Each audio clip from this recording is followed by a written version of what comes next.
Billion-dollar IPO? Looks to be a hot summer in Shanghai. Mergers and acquisitions in China's telecom industry. Is the long-anticipated consolidation here?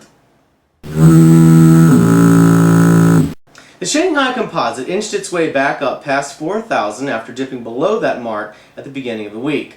Same applies for the CSI 300 index, which is again above 4,000 and closed June 28 at 4,040.484. Foreign investors remain jittery on B shares as both Shanghai and Shenzhen B share indexes are down to levels last seen at the start of May. Big news of the week was the blockbuster IPO of COSCO, China Ocean Shipping Company Holdings domestic listing on Shanghai. COSCO is a state-controlled giant that is the fifth largest container shipping line in the world and is listed already on Hong Kong as an H share. COSCO's Shanghai IPO was oversubscribed 106 times and its shares have doubled in value since trading began on June 26, showing the bullish sentiment of Chinese investors for the high-profile state asset. The company plans to use this new funds to buy a fleet of dry bulk carriers and eventually expand into oil tankers. Already the biggest container fleet in Asia, COSCO is one to watch as it could someday challenge the European majors. Speaking of big IPOs, it looks to be a long hot summer in Shanghai as Chinese regulators are encouraging the big Hong Kong red chips firms to list locally, and Chinese companies are still going overseas as well despite persistent rumors to the contrary.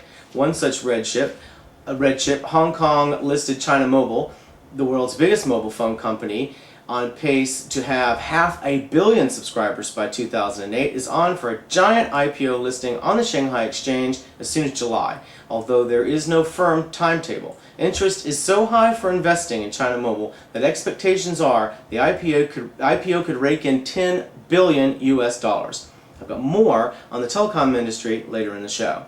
Fosun International, a Shanghai-based conglomerate with investments in steel, retail, property, and other areas, has been called the Chinese Blackstone Group and is planning an IPO on Hong Kong to raise up to $1.5 billion US.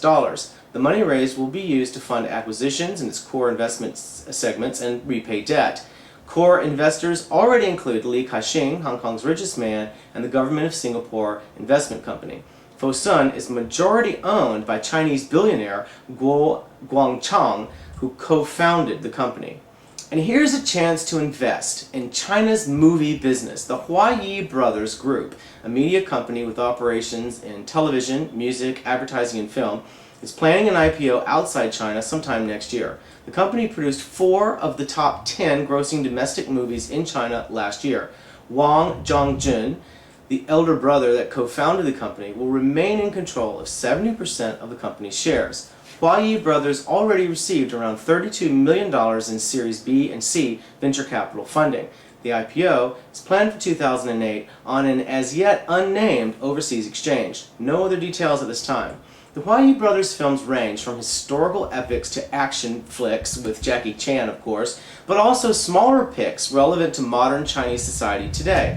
The movies have little exposure outside China, which I'm told is a pity, as they are among the best movies coming out of China now. For most Americans in particular, Chinese movies still mean the films of the Xi'an school, such as Farewell My Concubine, Raise the Red Lantern, To Live, and others, all beautiful films in the grand tradition of early cinema. But the Huayi Brothers productions are a new step toward a style of more popular but still profound movies. It will be interesting to see if their IPO next year helps them gain a wider audience.